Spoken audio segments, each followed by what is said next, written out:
I'm Theo. And I'm Juliet. And this is Apologies Accepted. We offer an entertaining look at some of the big issues in history by examining public apologies of the famous and infamous. We're looking at politicians, serial killers, actors, and you. Send us a public apology you would like to make, and we'll read it on the air and give you a chance to redeem yourself, or just get some guilt off your shoulders. We're here for you. Once a week, maybe more if you're really, really sorry.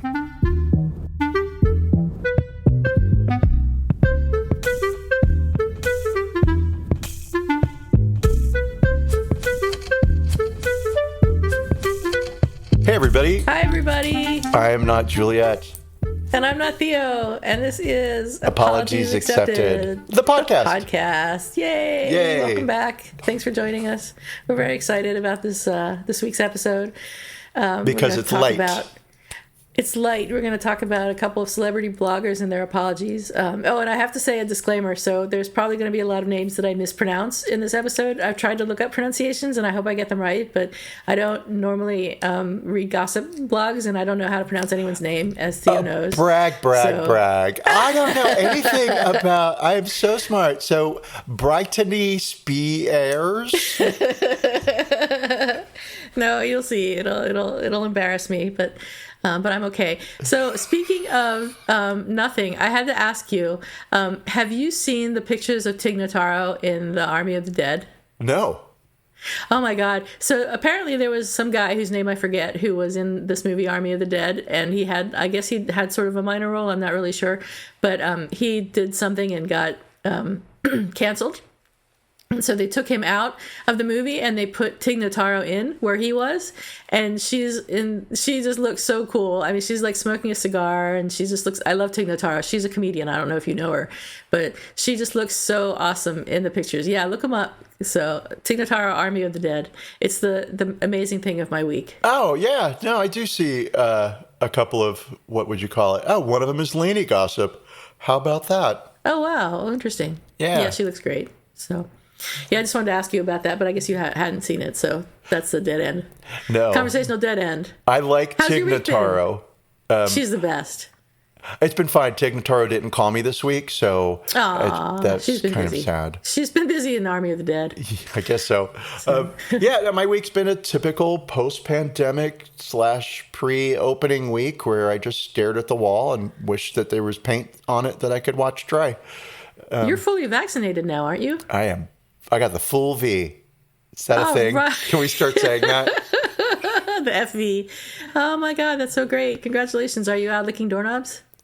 No, I haven't. I'm so used to being inside that I can't go outside now. No, but the other day, meaning yesterday, I was at a little neighborhood meeting, and although everybody wore masks and it was inside a large space, and we still did social distancing, at the end of it, I shook hands, and then I didn't come home and pour gasoline and set them on fire. So, getting braver. That's a step. Yeah. Yeah. A step towards recovery. Other than that, for all of us. Nothing to say except puppy Henry, who was doing well. Yay. My previous dog, Bobby, who is the absolute best dog of all time. Of course. Is famous in the dog world because he started a club called the Good Boy Club, right? And he was the president and only member of the Good Boy Club because he was the only good boy dog ever. The only good boy. Right. Aww. And Henry is trying really hard to join that club. So right now he's an okay boy. I know. He'll get there. That's better than he was. Like 2 weeks ago, he was a bad boy. Oh, my God. If I could have put him in a box and shipped him somewhere, which I could have because he was a puppy, the fact that I just didn't occur to me. I would have seriously driven him back and put him inside his mother.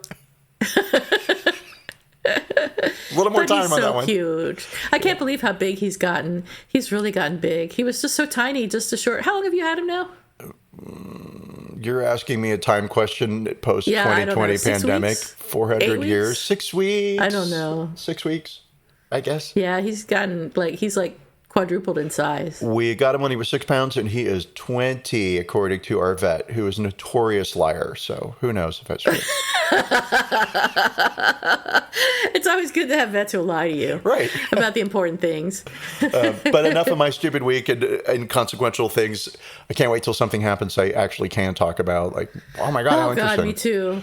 I've had nothing happen this week. I've just been working and sleeping, really, and getting migraines and whatnot. And I got vaccinated, but that was last week. So I'm almost fully vaccinated as of next week. And I'll be going to Arizona this coming week, which is very exciting for me. I've been looking forward to this forever.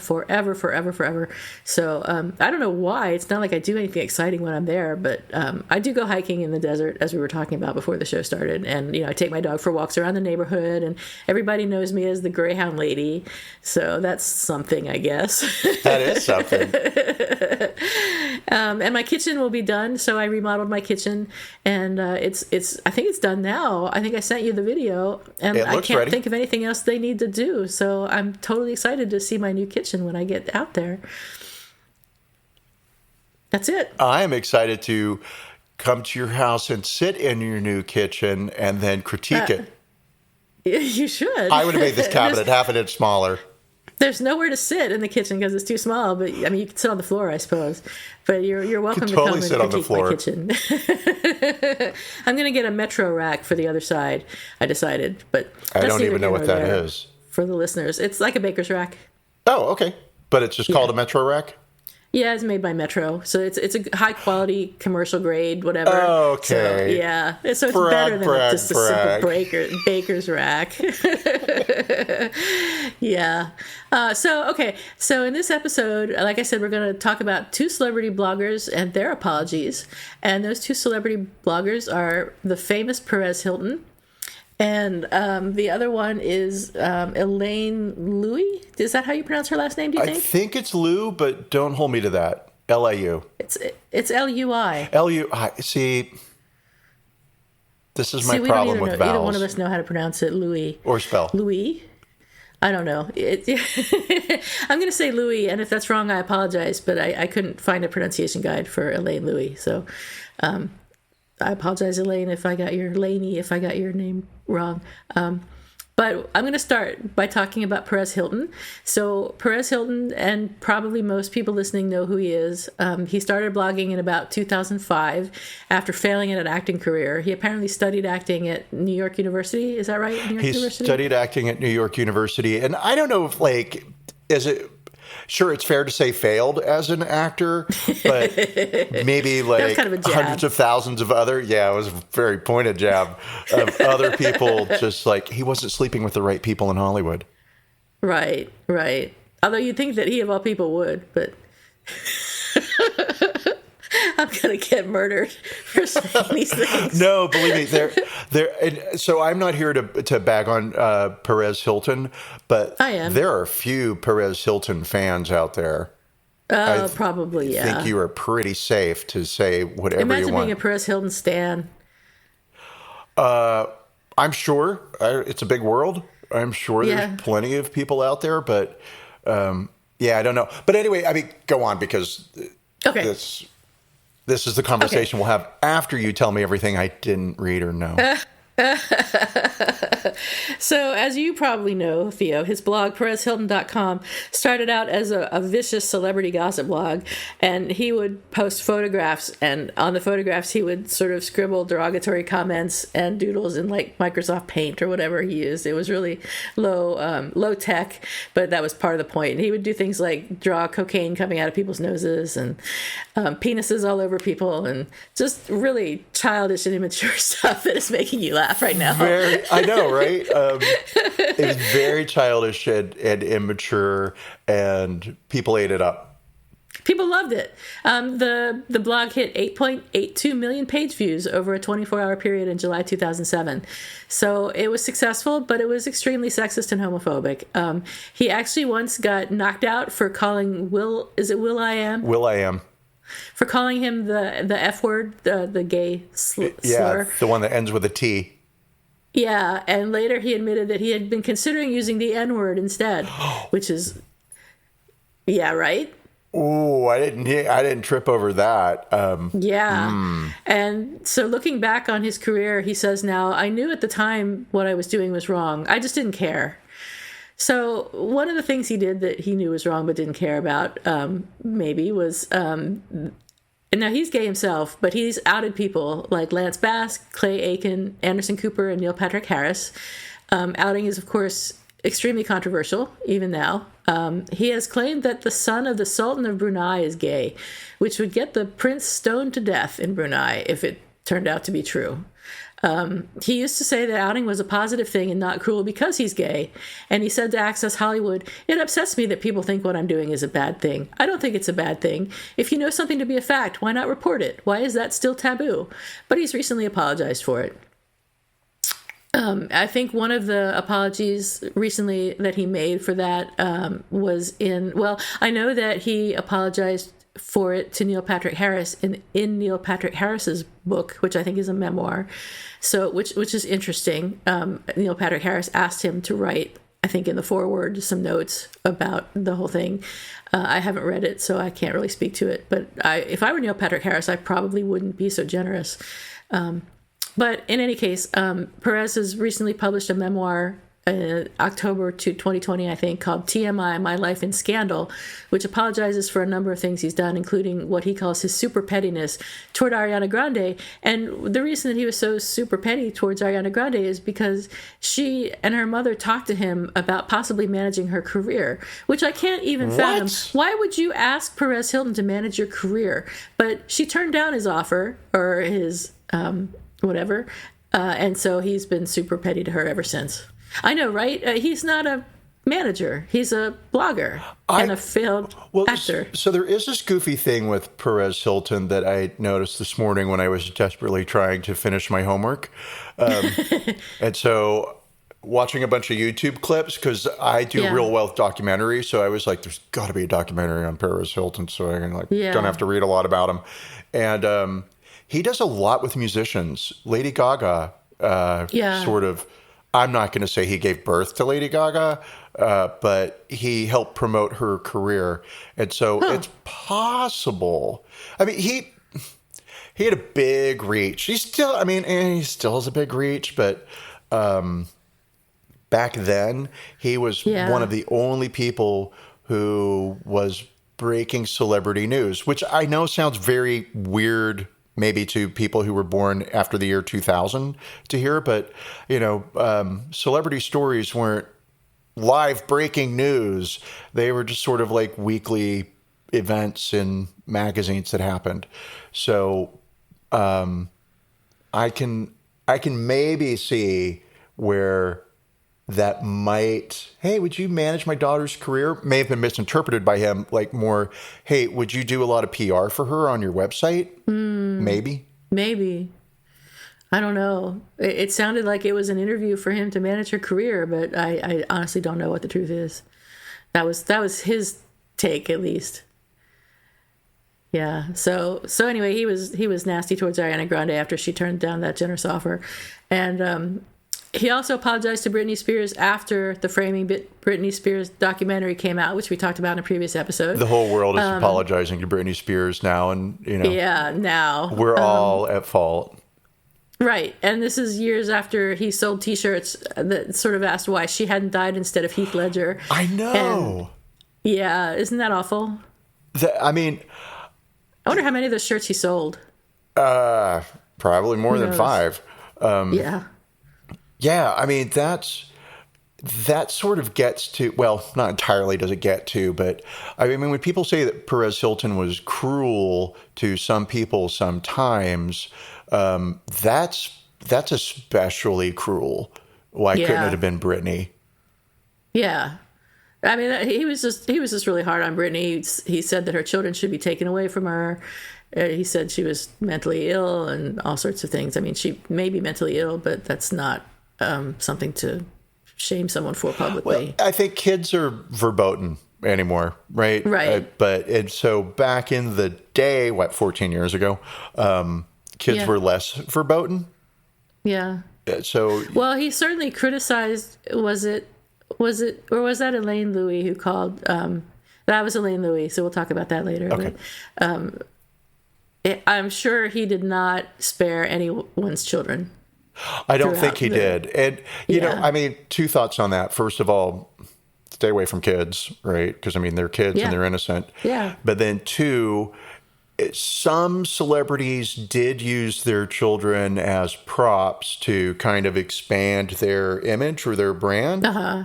Yeah, yeah. And so you would have these arranged paparazzi photos of, like, you know, celebrity X on the beach with their children, right? Yeah. And I think in those instances, if you do something like that, you kind of are opening yourself up to your kids being used by other people as a tool as well.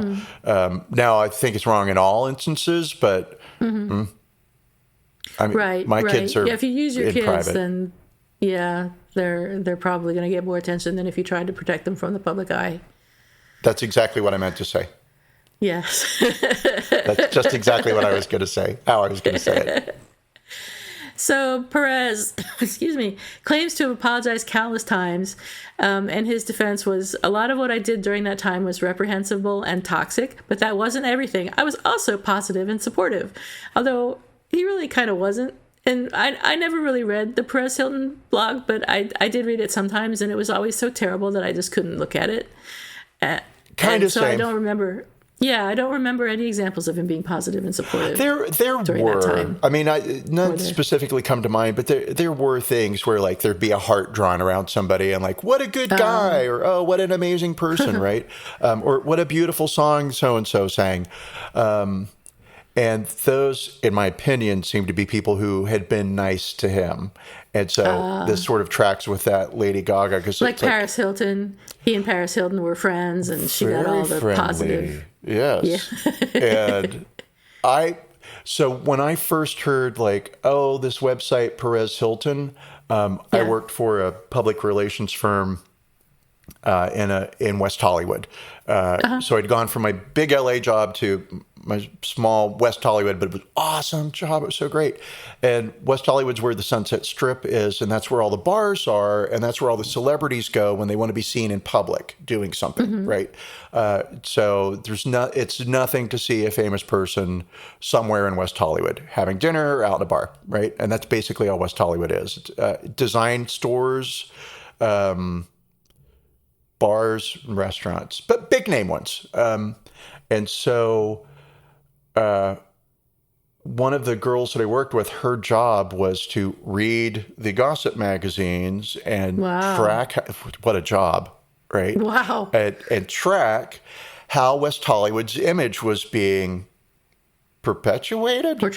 Portrayed. That's the P word I was looking for that meant to look at stuff. And if things were going a little askew, to sort of like contact that agency, talk to the editor, blah, blah, blah, right? Call the venue, and always keep it positive, always keep it luxe, right? And so I started hearing about this Perez Hilton, and I actually thought it was Paris Hilton's blog. I see. So when I found out it was Perez Hilton, I was really confused, because I was like, all right, well, are they mocking her? I can kind of see this as a mocking website, sort of, which, of course, the celebrity news coverage always was rather mocking. And I found out later that the name was, I'd been told, oh, no, that's his real name. But now it turns out it actually is a version of Paris Hilton on purpose. Yeah. Yeah. His real name is like Mario Lavandera or something. Which means laundry in Spanish. Well, Galician, to be very specific. Porque yo hablo español. Todo el mundo. Hola. And I saw the word and I was like, isn't that laundry, or doesn't that mean washing, or does it mean food? And so I looked it up, and sure enough, it means laundry, which is very apropos, given that he takes people's dirty laundry and airs it out. Thank you. I connected those dots for you. Thank you. You're welcome. I'm a bridge builder. I'm a logic tree grower. All right. Where were you before I totally. Well, that's Perez Hilton. We were talking about him saying that he had also been positive and supportive, and we're talking about him being supportive of Perez Hilton, and you were saying something about Lady Gaga. Yeah, and so with Lady Gaga, at a certain point in 2007 to 2009, it did not hurt to be on Perez Hilton's good side, right? You got the heart next to your face, you got way to go, girl kind of stuff, right? As opposed to drunk mess sort of things. Yeah. And, to say, what am I going to say here? Because I don't want to say what I'm going to say next, but I'm going to say it anyway for the sake of the conversation. He was reporting things that were true. So it's not like he was making up that Lindsay Lohan had been arrested for a DUI, right? Right. And maybe there were nicer ways he could have gone about breaking that news, but Nice wasn't paying the bills. Mean was paying the bills. Yeah, for sure. It was a different time, as I'm sure we'll get into, and Mean was the way the gossip blogs were. So one of the other gossip blogs that was Mean, and that is the second blog we're going to talk about today, is Lainey Gossip. And Elaine Louie is the owner of Lady Gossip, and she is also apologizing for her old posts. She's done things like calling Tom Cruise a gay midget dwarf, which I think is actually funny. Okay, all right. Redundant? Problematic, for sure. Well, because she should have said little person? No, she should have said anything at all, right? I'm trying to... anything at all. I can see how uncomfortable you are. Like, I know. Stop it, Theo. Shut up. I'm uncomfortable that I find that funny in the first place, and also that it's just, yeah. Well, I mean, carry on. Let's see if you found. I found a couple of other ones funny that were mean, very mean, and I was like, Oh well, tell me. Go ahead. I've forgotten the actress's name, but did she call Janet Jackson ghetto tits? Yeah, she did. Yeah. And when I saw that, I laughed. I don't even know what that means. It doesn't mean anything. You're taking two things and putting them together for the sake of imagery. And yeah. Yeah. And I'm guessing that's a reference to the Super Bowl thing. I think it was some dress she was wearing at some awards show or something, but I don't know. I think it was before the Super Bowl thing. But yeah. So Elaine Louie has made racist, homophobic, and misogynistic comments, as we've discussed. But since she's reconsidered her approach and is currently, I think, in the middle of adding disclaimers to old posts that are in some way offensive, the disclaimers link to an FAQ page with an apology, a long apology that I'm not going to read, but it's reasonable. And some of the old posts that she made, which one was it that she deleted entirely? Maybe it was the Janet Jackson one, but were deleted altogether because she thinks they're irredeemable. So she says, those posts were racist, they were misogynistic, they were homophobic, they were transphobic, they were ugly, they were shameful. I'm so sorry. I have been conditioned in white supremacy, and I have enabled white privilege, even as a person of color myself, because we too, given that white supremacy is so dominant, can have bias. So she is Chinese Canadian. And Canadians are supposed to be so nice, although they do have a wicked sense of humor. So, do they? Pretty funny, but no, I wouldn't say mean funny. I would just say body. Okay, funny. Funny's good. So both Perez and Louie have changed their tone on their blogs, but Perez's comments, according to BuzzFeed, are now frankly boring, whereas Louie's blog is described as taking a deeper look into celebrity events. Kaylee Donaldson of Pajiba.com says, it's Pajiba.com, says that readers want more layered, contextual, and emotionally centered coverage of celebrities. So why are these bloggers changing their tone? I want to talk about that a little bit, but first I want to see if you have any more to say about Elaine Louie. I do, actually. Okay. And so, but although I would say not a lot, because her blog wasn't one that I read, I did go on Perez Hilton every now and then because there was a lot of weird stuff going on in celebrity world at that time. I mean, that was the era of the Britney Spears meltdown, and watching that happen from afar, it was just kind of, well, it just not shocking, but shocking, you know? Yeah. And then Lindsay Lohan, I mean, that Lindsay's still alive, a miracle. Right. Love you, Linz, but, you know, you like to party back in the day. But then also kind of like this, the difference between Perez Hilton's apology and Laney's or the Laney blog apology. So with Perez Hilton, he will acknowledge, this will be a direct quote, "Attention was my drug. A drug addict in the moment knows what they're doing is wrong. Most of them wish they weren't using, but they're doing it anyway. Part of me wishes that I could have claimed ignorance, but I'm very honest. I knew at the time that what I was doing was wrong. I just didn't care. Only recently, after getting back into therapy, have I realized that for the entirety of my life, I never mourned or properly grieved or healed from my dad's death. Thankfully, I grew the fuck up. Not everyone does that. Look at Donald Trump."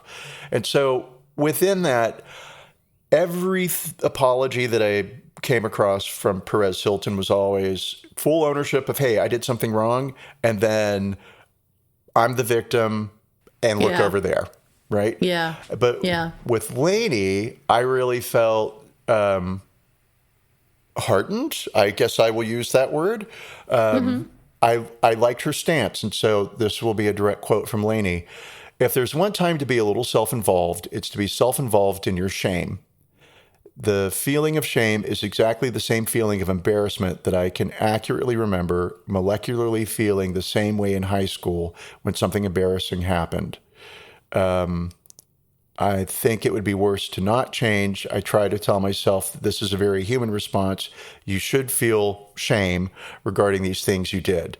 And then I like that she's posted disclaimers on her old post, which is a lot of work to go through your catalog of 10 years of daily post and post a warning, an advisory, an apology even within that. Like, this is from a very different time and not cool, right? And so I just felt that Laney was more sincere or had learned a lesson, whereas Perez Hilton, by my view, based on the few, admittedly, but more than 5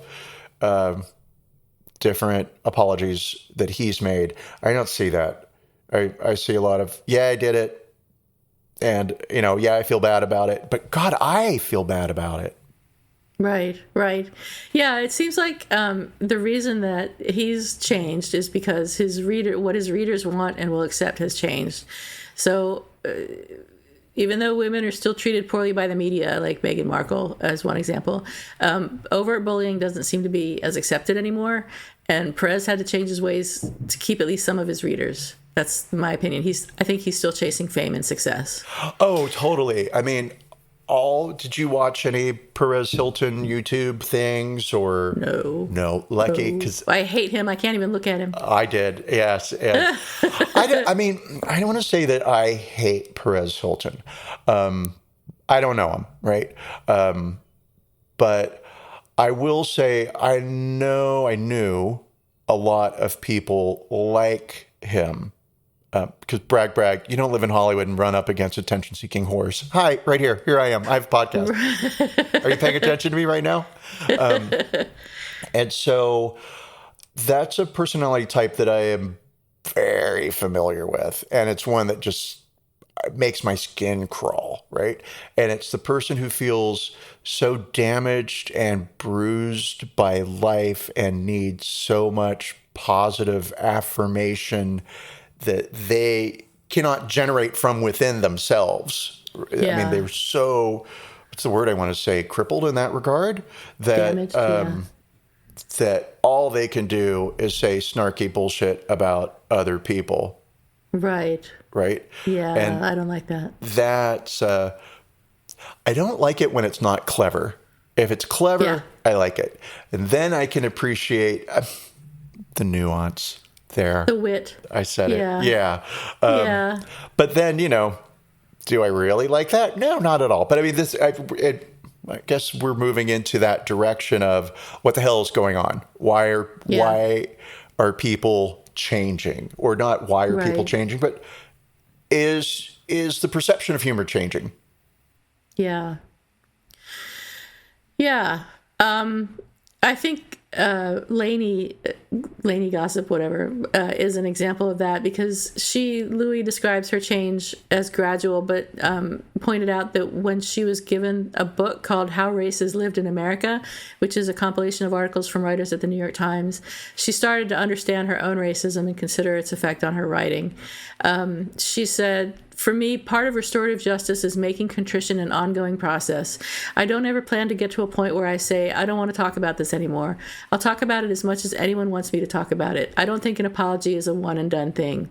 Whereas Perez, on the other hand, says, I guess maybe it's like, I'm exhausted of saying I'm sorry. It's like, I've said it. Haven't I already said I'm sorry?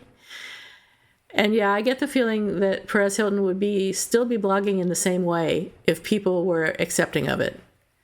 I don't think he really is. No? Oh, no. I'm agreeing with you. Okay. I would never disagree with you. I don't think his remorse is really authentic. I think what he's sorry for is that he doesn't have as many readers as he had in the past, and he's trying to get those readers back, or trying to get more readers and do whatever it takes to be famous.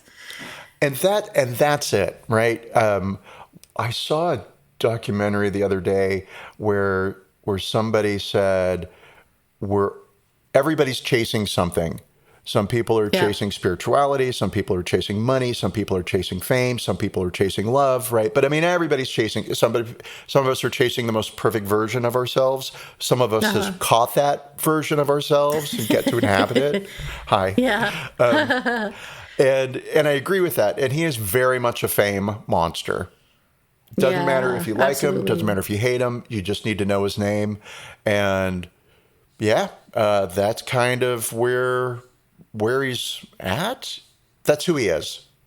Yeah. And at the age of 44, that's who he will always be now. That is who he is, probably. Yeah. And I think you're right. I think the times have changed, and that type of blogging is no longer acceptable.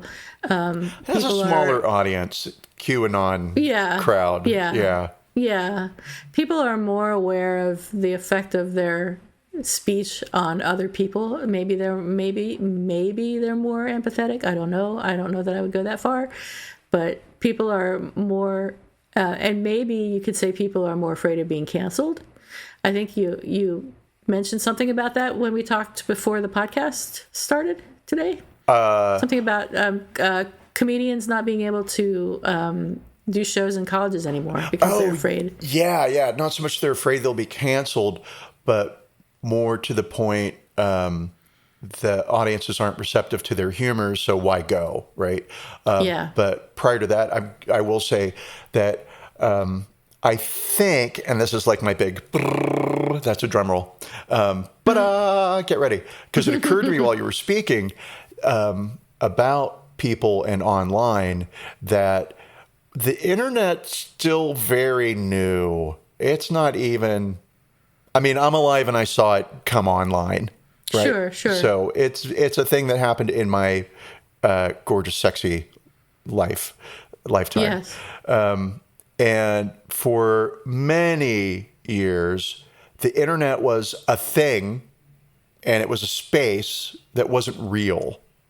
Right. And now it's real. It's becoming more real. Right? Yeah. Not that it's useful, because useful's great.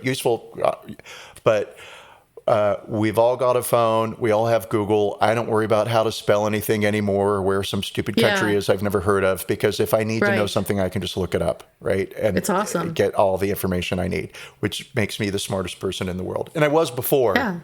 but now I'm even smarter. Now the smarter is it's instantaneous.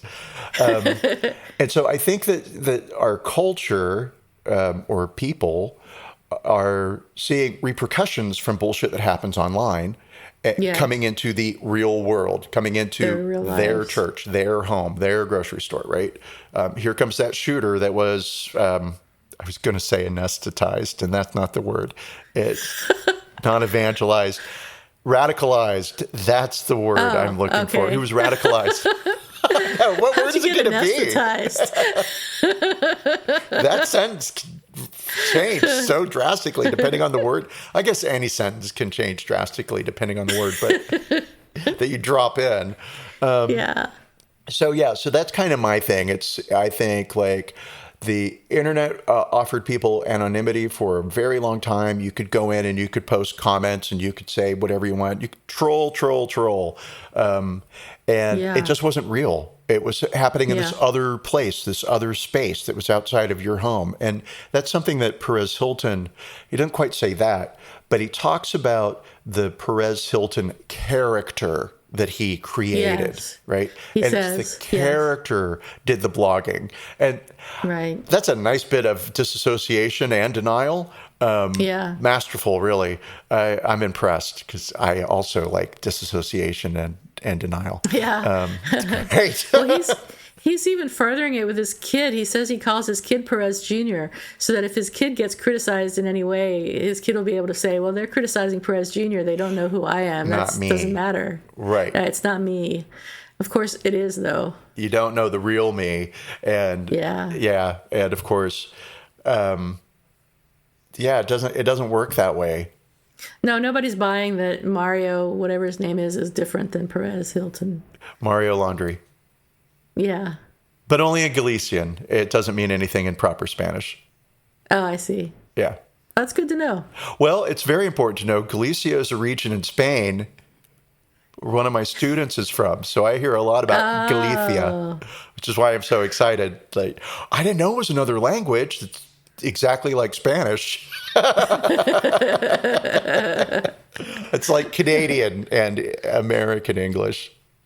But yeah, so that's my big ta-da. What's changed?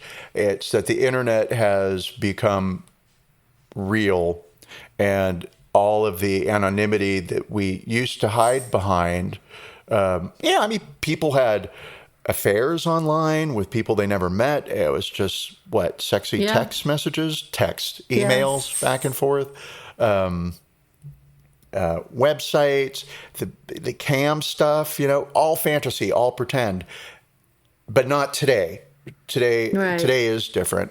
And because we've seen the actual harm from anonymous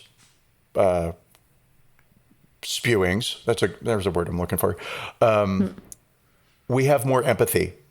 I think I mentioned to you earlier that, back in the day, back in 2003, if an overweight guy sat in his bedroom and cried about his weight, that was fine because nobody saw it. And so, fat jokes could still be everywhere. But now, thanks to YouTube, et cetera, we're exposed to people's pain. And suddenly the overweight guy is crying on YouTube.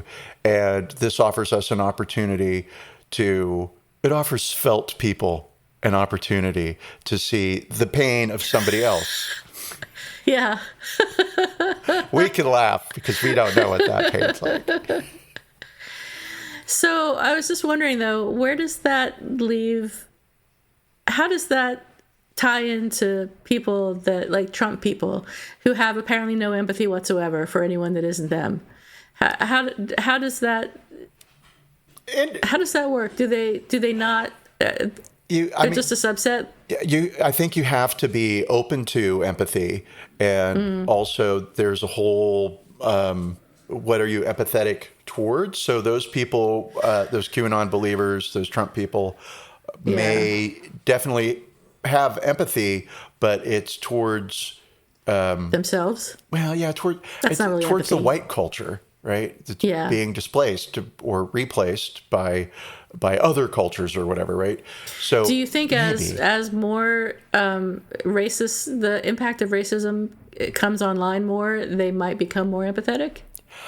I don't know. I think that I don't know if they expose themselves to that kind of thing. They probably are in their own little bubbles. Like me, I'm in my own little bubble on the internet, and I don't read about Trump people if I can help it. So they probably don't read about anyone else. And if you do trip over something that has pierced your bubble, it only serves to reinforce your own beliefs, right? Yeah. I watched the QAnon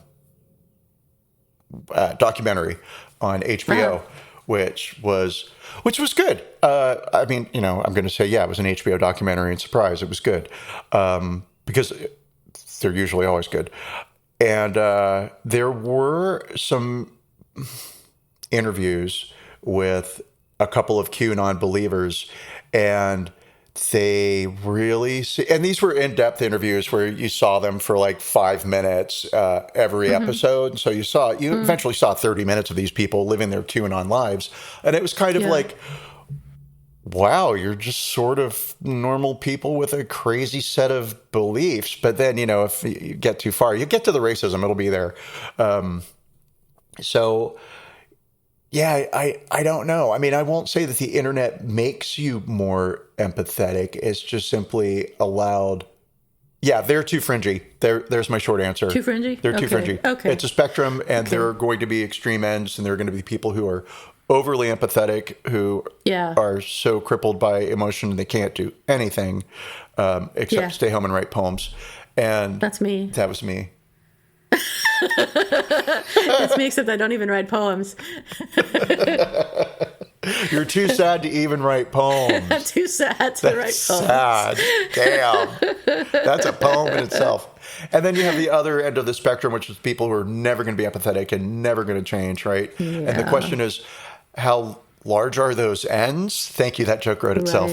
Right. And I don't know the answer to that yet, but I will. Right. Okay, good. Let us know when you know. I will. In a couple of years.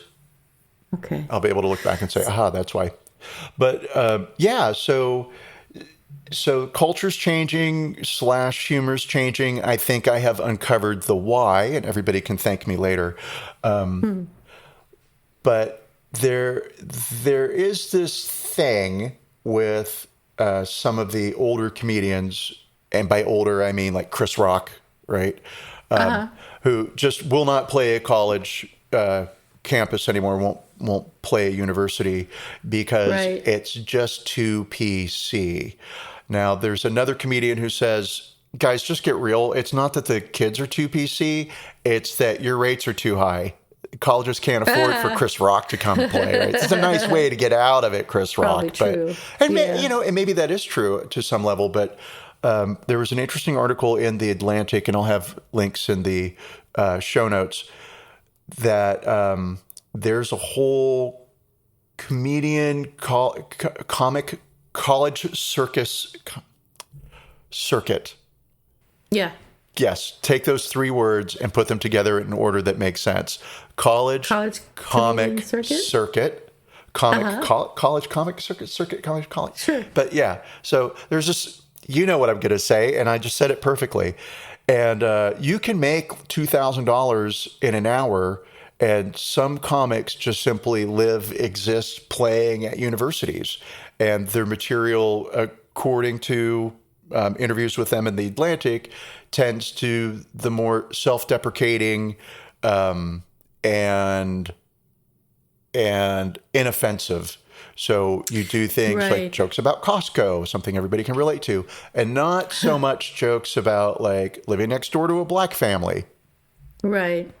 So that was going to be my question. Are the people who are complaining that the college campus circuit is too PC, are these people who are sort of the Trumpy people? Anyway? No. These are the college students who are responsible for hiring the talent for their college, right? So no, I mean the people who are complaining about the comics who are complaining about it being too PC. No, are they not more at all. Trumpy comics? No. They're comics. So like one guy whose name was Keith Jeff or Jeff Keith. I forget which of the two it was. But he's like super famous in that world. And he's 22. He's very good looking. He's played Vegas. And his point was that in Vegas, he noticed that his material was getting a little too raw and it was getting a little too, it was just too dirty. He was playing too blue. And that was limiting his ability to play other places. And so he softened it up and discovered this world of college comedy. And if you keep it clean, and, I mean, and supposedly it's got to be funny. And there weren't any examples of jokes that were clean and funny. I see. Right. There were a few examples of jokes you couldn't tell anymore. Right. Right. But, So, but I would say in that they didn't explain in the Atlantic article, and I would have liked more information on this. The Atlantic article's viewpoint, sort of her end perspective, was that these what do I want to call them? Talent scouts for the colleges, who are students themselves, are acting like a gatekeeper. And so they're the ones who are saying, yeah, we get that you are Chinese, and we get that your set was all about how funny it is to be Chinese in Wisconsin. But not gonna, and we laughed and we enjoyed it, but it's just too ethnic for our might cause some offense to some people, and not to white people that are Trump supporters, but to Asian Americans or other marginalized communities that don't see it as funny, right? So better just not to go there at all. Okay. True, not true? I mean, don't know. Is it that the kids are too sensitive? Which is something I think that my grandfather probably, that would be his perspective on it. Like, grow up. They're just words. Nobody actually hurt you. Right. The freedom of speech, et cetera, et cetera. Yeah. And I love that freedom of speech argument, and, awesome. And I'm totally, freedom of speech, but not freedom from consequences for speech. Exactly. Thank you. Right. I agree. So do we accept Perez Hilton's apology, or how do we rate it on a scale of 1 to 10? I'm going to go real low with it, and I'm going to give it a 3. And I'll say that I'm going low because there is a lot of I'm the victim in his apologies, right? So you got to take yourself out of it entirely, right? And then what I like is that at least he owns what he has said and agrees that it has caused harm and hurt some people's feelings. He's got a story about meeting Jennifer Aniston in a valet section at a restaurant. Or she was in a car. He was waiting for his car, and he was on Team Jolie at the time. So it's just the breakup thing. And he apologized to her. He doesn't say what he said, but he just said something along the lines of, I was so surprised to see Jennifer Aniston. I never thought that I would ever see her in real life. And so I just said, I'm sorry. And she said, well, I'm a person too. And, fair enough. So some points for apologizing and taking ownership of it, but a lot of negative points for feeling sorry for yourself. Yeah, I agree. Yeah, and what about you? I would rate it a 3. I would rate it a 3 as well. I think he has changed, but I think the reasons for his changing are self something, not selfless. Self-college circuit comedy. So I don't think that he's very his apology is not particularly good. So 3 is about what that rates. And I think on Elaine Louie's part, I would give her apology a 9. Oh, yay. Okay. Because I was like, I'm going to give it an 8. And I was like, oh, that's too high. I'll give it a 7. Really? Yeah, I would give it an 8 to a 9. We'll do 9 so we can be in total agreement and there'll be peace in the world. But we're supposed to argue. It's better when we argue because then it's more, gets more viewers, right? If we argue. All right. You're wrong, and I'm going to blog about you later.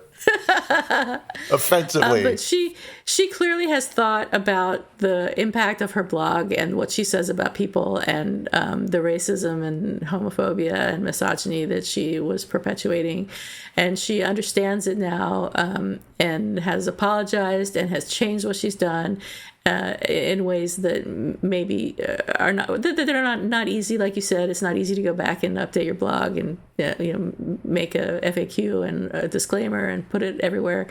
So she's done some work, and I think her blog now, I looked at it some, and it doesn't seem particularly hurtful. So good for her. She gets a 9.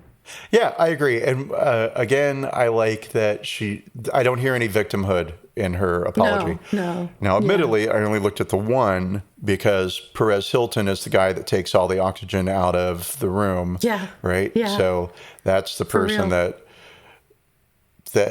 still gets all the attention. Oh, did you hear he was banned from TikTok?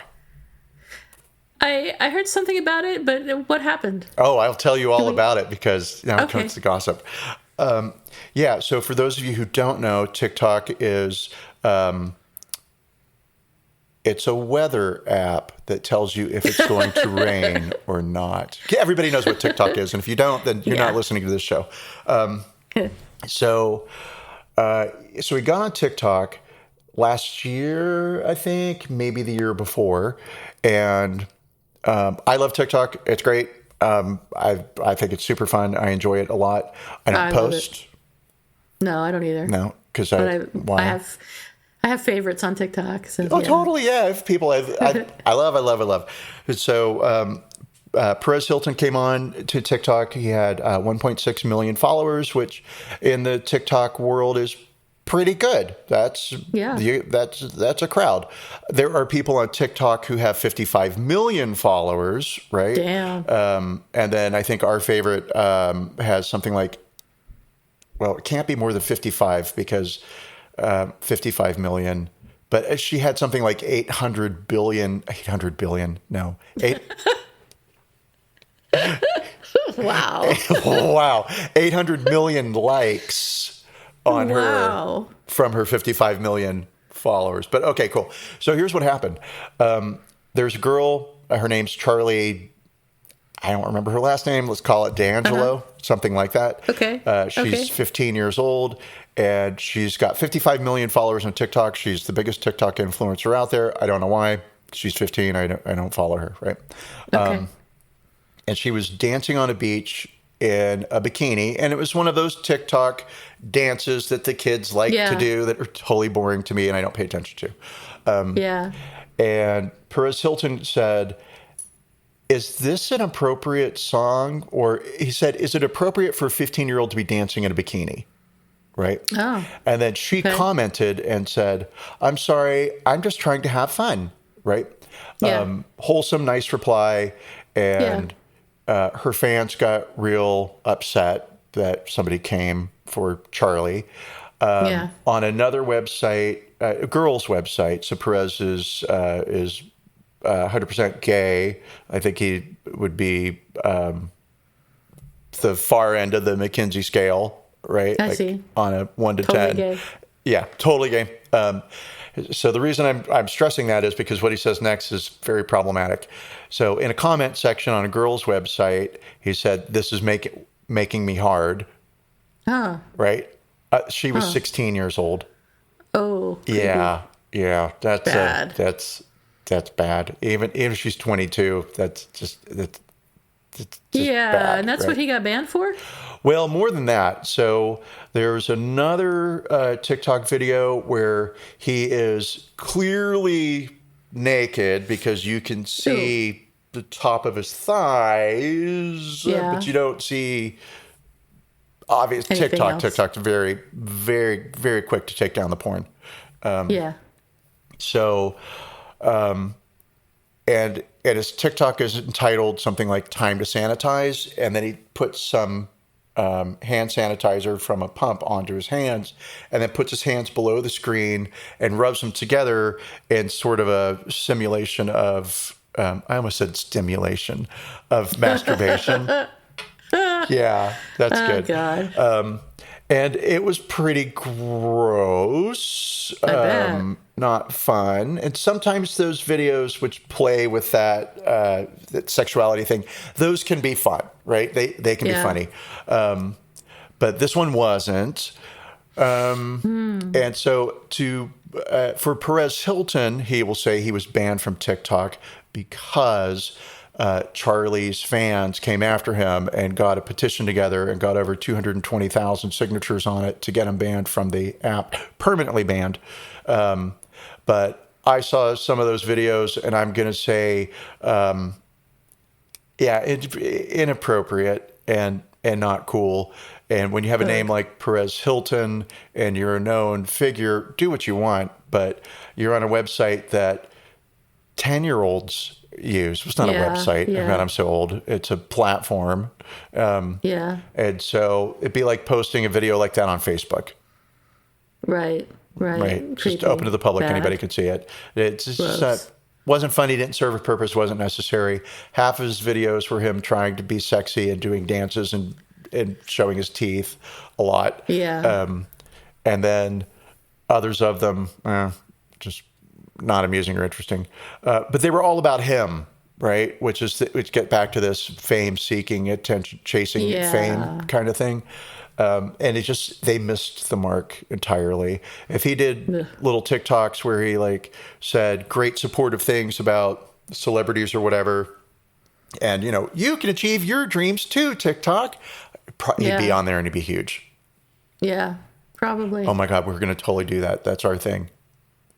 You can achieve your dreams. We're going to be positive TikTok. You and I are going to do positive TikTok, and we're going to let all these losers know that they can be rich and famous if they just give us money. Just like us, rich and famous. Look how famous we are. All right, cool. All right. So do you have an apology? An apology, yeah, for what I just said. Obviously, I don't think those people are but... this is Who's Sorry Now? Apologies? I do. And my apology is in keeping with our theme of celebrity gossip blogs. This is for a zine, which back in the day was the paper version of a blog. So there was a zine called The Hollywood Kids, and it was just gossip about celebrities. And what their shtick was, they would go into all the stores in different parts of LA, and they would talk to staff, and they would say, "Has any famous person been in here? What do they buy? What do they do?"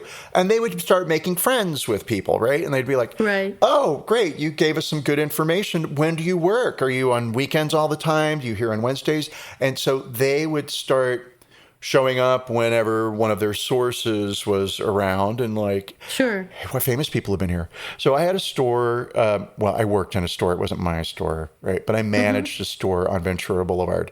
And we had celebrities come in often enough, right? And one of them was Janet Jackson. And wow. Oh, the least of them. No. brag. I've waited on so many famous people. So she was so beautiful. Oh my God. She was stunningly gorgeous, right? Wow. Eerily beautiful. Wow. And she came up to the register and I punched the buttons and she bought a book and I don't remember what the book was. And I was just like, oh my God, Janet Jackson. And, my thing in those days when celebrities paid with credit cards, if I had a friend who liked that celebrity, right? Yeah. I would keep a copy of the credit card so they had their signature. Yeah. Their autograph. So right. I got that with Michael Jackson and I gave that one to... I'll tell you about that one when I have another apology to make. Okay. I think I gave that one to my sister. And then the Janet Jackson one, I was excited because I was going to give that to a friend of mine who crazy about Janet Jackson, trying not to say his name because I don't want to create any more work for our producer. I've been name dropping left and right. Beep. I gave it to Beep. And so she signed it and she left, and I was like, oh my God, and so-and-so is going to be so excited when I illegally take this credit card slip and give it to somebody. 1989, not my fault. And so what happened? 5 seconds after that, the Hollywood kids came into my store, and I knew who they were, right? Because they were in the store all the time. And I was like, hi. And they were like, any famous people in here? And I said, yeah, Janet Jackson just left. Like, you just missed her. And they ran out of the store. It was a small store, so they didn't have to run far. And looked down the street, and they didn't see her. But they were like, oh, my God, yeah, no, we heard she was, like, in the area. Oh, well, what'd she buy? And I was like, I can't tell you what she bought. She bought a book, right? A book. Oh, well, what was she like? I was like, she was super nice. She was so sweet. She was great. She looked a little bit chunky, but she was, I said it, but she was so great, right? And that quote made it into the magazine. Right? Oh, my gosh. And my district manager, who I really liked, who had something 100 stores under his dominion, right, called me at home. Oh, my God. On a Sunday night, furious. Oh, my gosh. Furious. Because if Janet Jackson ever reads the Hollywood Kids, she would never shop in our store again. Oh, my gosh. I'm pretty safe from Janet Jackson reading the zine that, I think so. So he read the zine? Oh, yeah. Oh, he's a giant celebrity whore. Like, just anything about he loved all of it. He'd come into the store and be like, who's been in here this month, right? And I'd be like, well, so-and-so and so-and-so. He never told me any of this when it was going on. It was just so daily. Wow. I would have. No, you would have thrown your San Francisco life away, and you would have moved to LA to be so close to all the glamour. In '89, I was still in North Carolina. Oh, you for sure would have moved to LA to be so close to all the glamour. Totally. Why not? Who was it? She ran into my store and she hid behind a post because somebody was stalking her. And I see her all the time on Twitter, and she's blonde. And her sister, Alexis, transitioned. And she's David Duchovny's sister. Not Duchovny. No, the guy that was married to that girl from Friends. Courtney Cox's husband. Oh, I don't know. Somebody. Patricia Arquette. That's who. Oh, Patricia Arquette. Yes. Oh, okay. Yes. I was trying to call her Elaine Arquette. And I'm like, that's not it. What's her fucking first name? Her sister transitioned? Alexis, yeah. Alexis. Had been like, I don't know what her birth name was.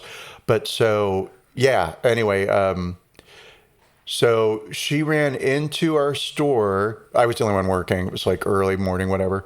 And hid behind this big post in the center of the store. And she I'm moving my head like the listeners can see what she was doing. Right, but she was trying to see out onto the street, waiting for somebody to walk by. And she didn't say a single word to me, and she was the only person in the store, and she was the first person that day. And I was like, today is going to be so fucked up. Okay, and so I could have a podcast of famous people I waited on. Wow. So your apology is to Janet Jackson? Oh, yeah.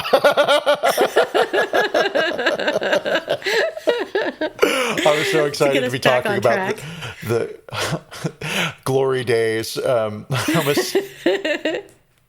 But yeah, so my apologies to Janet Jackson. I wanted to be in their thing, I guess, and I knew that the only way I would get in it is if I said something kind of mean. Oh, interesting. So I am Perez Hilton. We're all Perez Hilton. Shame on us all. We're all Perez Hilton in a way, yes. Well, I mean, we are. This industry thrives because people go to the websites or buy the magazines. So, I mean, for all of us who hate tabloids at the same time, I've bought a few. Yeah. So shame on me. Okay. I'm the problem. All right. Okay, what about you? Who do you owe an apology to? Let's not focus on me and all my wrongs. I kind of owe an apology to somebody I don't even know. Oh, boo. I kind of. Well, I do owe an apology. So when I was younger, I was first working at this company that I ended up working at for like 20 years.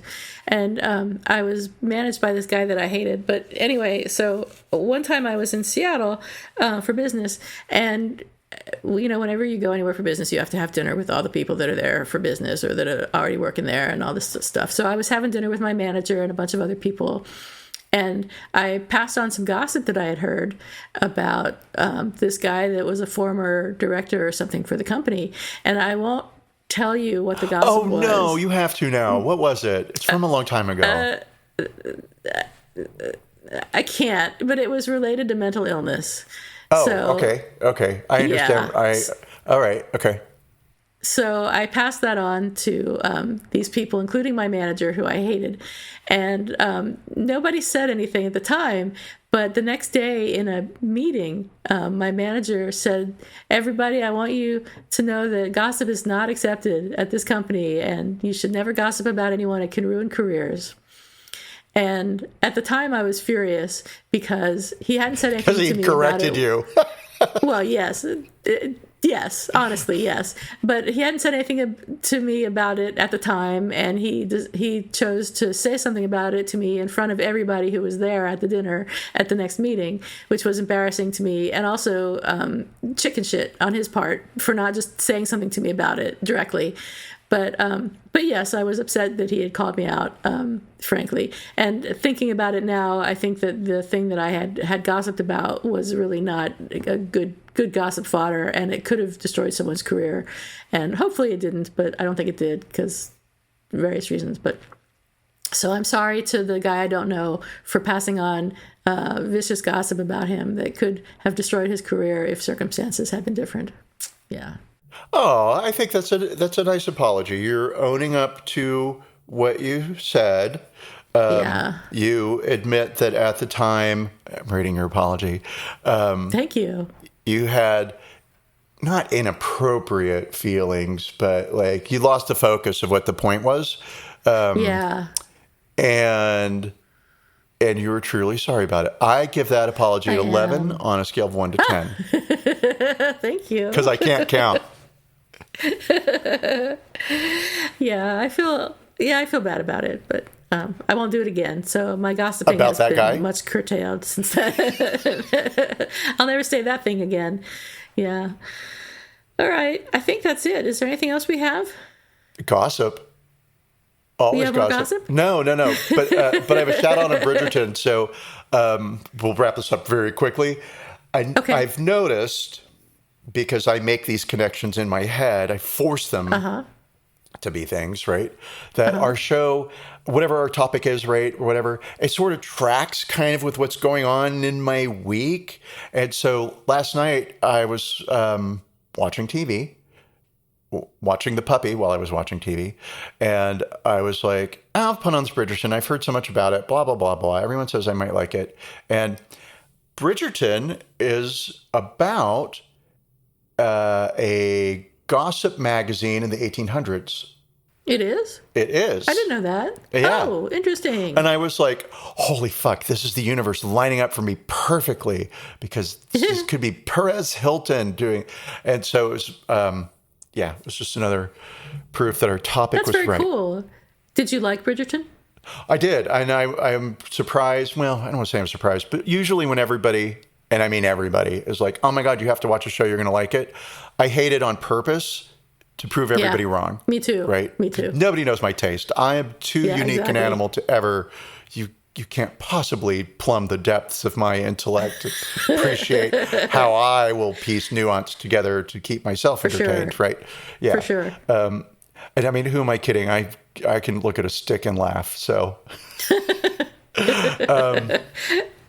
Anyway, I did like it. It's super well done, but it was just the right mix of 19th century, 21st century perspective, right? That I was into it. Cool. Yeah, and is it British? It is British. I think it's on Netflix. I don't know. Whatever. I don't know. Doesn't matter. Yeah, I've what heard is Britain good things. anyway? So maybe I'll check it out. You should. I mean, I'll say you should ride with it a little bit, because the first 30 minutes, it was like, yeah, this is good. This is a very predictable period piece. It's going to, and it's not like it went into a weird direction, but it was like, oh, okay, I'm liking what these characters are doing, and okay, cool. The end. Click. Right. All right, there you go. So that's it for me. Thank you, everyone, for joining us today, and we'll be back next week with more exciting news. And we'll figure out what it is after this podcast, because then we have to pick our next subject. All right, thanks, everyone. Have a great week. All right, bye-bye.